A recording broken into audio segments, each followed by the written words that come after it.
अस्सलाम वालेकुम, welcome to kitchen with हरम। कैसे हैं सब? उम्मीद करती हूँ सब खैरियत से होंगे।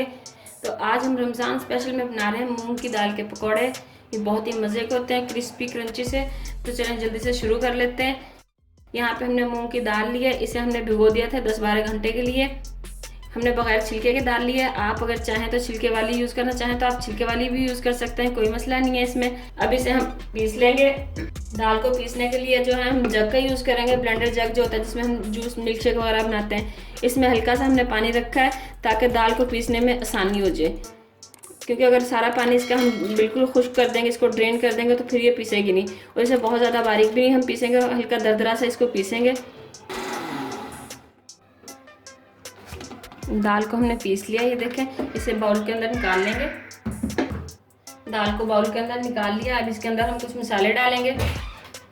कुटी हुई मिर्चें डालेंगे 1 टीस्पून, चाट मसाला डालेंगे 1 टीस्पून, हल्दी डालेंगे 1/2 टीस्पून, नमक डालेंगे 1/2 टीस्पून मैं डाल रही हूँ। आप हस्ब ज़रूरत या जितना आप खाना पसंद करते हैं डाल सकते हैं। कुटा हुआ धनिया डालेंगे 1 टीस्पून, लाल मिर्च का पाउडर डालेंगे 1 टीस्पून, जीरा डालेंगे 1 टीस्पून, चावल का आटा डालेंगे 2 खाने के चम्मच। चावल का आटा इसलिए डालेंगे कि इससे जो है पकौड़े बहुत क्रिस्पी और क्रंची बनेंगे। तो ये चावल का आटा हमने घर पे बनाया। चावलों को धो के हमने भिगो दिया था 1 घंटे के लिए, फिर उन्हें पानी निकाल के और धूप में जो है हमने खुशक कर लिया था और फिर उन्हें हमने पीस लिया था। तो अगर आप चावल का आटा ना डालना चाहें तो आप कॉर्नफ्लोर भी डाल सकते हैं। इनको अच्छे से मिक्स कर लेंगे। ये अच्छे से मिक्स हो गई है। अब इसके अंदर हम प्याज डालेंगे। 1/2 कप प्याज हमने ली है चॉप की हुई।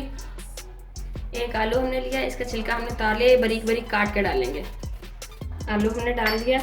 अब इसके अंदर हम कुछ हरी हरी चीज़ें डालेंगे। हरा धनिया डालेंगे 1 मुट्ठी हमने हरा धनिया लिया है, पुदीना लिया 1 मुट्ठी, 3 से 4 हरी मिर्चें ली हैं, इन्हें हमने काट लिया है, ये डाल देंगे। आप चाहें तो पालक भी डाल सकते हैं। जितना हमने हरा धनिया यानी कि पुदीना लिया इतनी ही क्वांटिटी में आप वो पालक इसके अंदर ऐड कर सकते हैं। इन्हें अच्छे से मिक्स कर लेंगे। तो बैटर हमारा तैयार हो गया पकौड़ों का। अब चलते हैं इनको फ्राई करने की तरफ। तो फ्राई करने के लिए पहले हम ऑयल गरम करेंगे। ऑयल जो है गरम हो गया पकौड़ों के लिए। हम बहुत ज़्यादा यानी कि तेज़ गरम ऑयल नहीं करेंगे, बिल्कुल हल्का सा, इतना कह लें कि नीम गरम से थोड़ा ज़्यादा होना चाहिए। तो क्योंकि ये जो है दाल कच्ची थी तो दाल को पकने में टाइम लगेगा। अगर इसको बिल्कुल लो फ्लेम पे हम पकाएंगे तो पकौड़े डालना शुरू करते हैं। इसके अंदर छोटे छोटे पकौड़े डालेंगे ताकि अच्छे से वो जो है पक जाएं। और इनको तकरीबन 10 से 12 मिनट लगेंगे पकने में।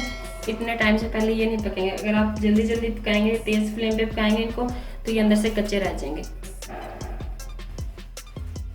ये पकौड़े हमने डाल दिए हैं। अब 10-12 मिनट इनको छोड़ देंगे, बिल्कुल इनको टच नहीं करेंगे। अगर इनको हमने 10 मिनट से पहले इनको हिलाया तो ये टूट जाएंगे सारे और बिखर जाएंगे।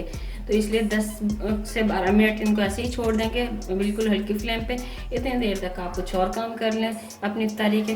तो 10 से 12 मिनट बाद मिलते हैं और फिर इनको देखते हैं कि किस कंडीशन में है। व्यूअर्स तकरीबन 10 मिनट हो चुके हैं इनको पकते हुए। अब इनकी एक दफ़ा साइड चेंज कर लेंगे और इन्हें तकरीबन 5 मिनट के लिए अभी हम और पकाएंगे, क्योंकि अभी ये कच्चे हैं। तो मिलते हैं आपसे 5 मिनट में।